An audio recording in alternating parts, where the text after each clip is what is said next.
Alors ce matin, je vais lire dans Proverbes chapitre 15 au verset 23, où il est écrit: La crainte de l'Éternel enseigne la sagesse et l'humilité précède la gloire. La crainte de l'Éternel enseigne la sagesse et l'humilité précède la gloire. Lorsque nous voulons marcher dans la crainte de Dieu, c'est-à-dire un profond respect pour lui, cela nous rend sages. Nous apprenons à prendre des bonnes décisions, nous apprenons à faire ce qui lui plaît, nous apprenons à lui plaire, donc nous apprenons à être justes, nous apprenons à être intègres, nous apprenons à être droits. La crainte de l'Éternel nous rend plus intelligents. La crainte de l'Éternel nous rend plus prudents. La crainte de l'Éternel nous préserve de beaucoup de pièges. Elle garantit notre sécurité. Elle nous permet de voir de loin le piège de l'ennemi et de pouvoir l'éviter. Alors que Dieu nous fortifie. Que Dieu nous soutienne ce matin. Amen.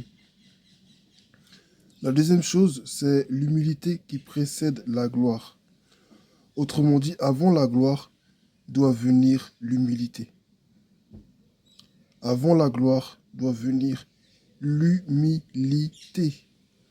Certains traduiront cela peut-être avec un autre mot de la même famille qui est l'humiliation. Mais ici, on parle bien de l'humilité.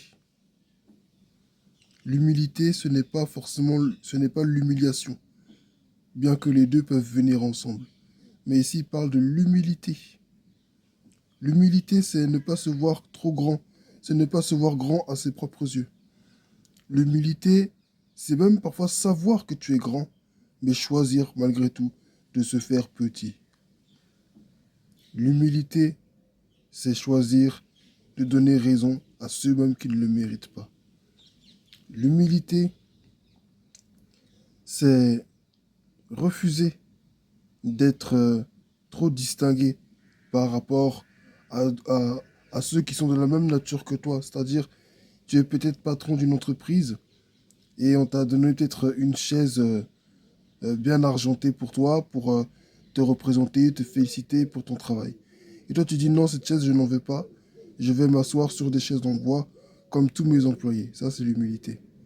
L'humilité, contrairement à l'orgueil, part encore une fois dans le fait que tu sois patron, par rapport toujours dans le même exemple. L'humilité ne consistera pas à donner des ordres, à dire aux gens allez-y. Mais l'humilité te poussera à t'abaisser au niveau de l'employé pour lui montrer ce qu'il doit faire. Contrairement à l'orgueil qui consistera juste à dire aux gens allez-y, faites ceci, faites ça, faites ci, faites ça. Sans jamais chercher à t'abaisser à leur niveau pour entendre leurs revendications, leurs besoins. L'humilité nous pousse à manifester l'amour de Dieu. L'humilité nous permet de garantir la paix. L'humilité nous permet de reconnaître nos torts, même si, même si d'entrée de jeu, il semblerait que nous ayons raison, mais avec un peu plus de réflexion et de l'humilité, on peut réaliser qu'on a tort. L'humilité peut nous permettre de voir la vie sous un angle différent. Donc, que Dieu nous bénisse. Ayons la crainte de Dieu pour devenir sages, pour devenir plus intelligents. Et soyons vraiment humbles pour pouvoir entrer dans la gloire, entrer dans la destinée que Dieu a pour nous. Que Dieu nous bénisse et très bonne journée. Amen.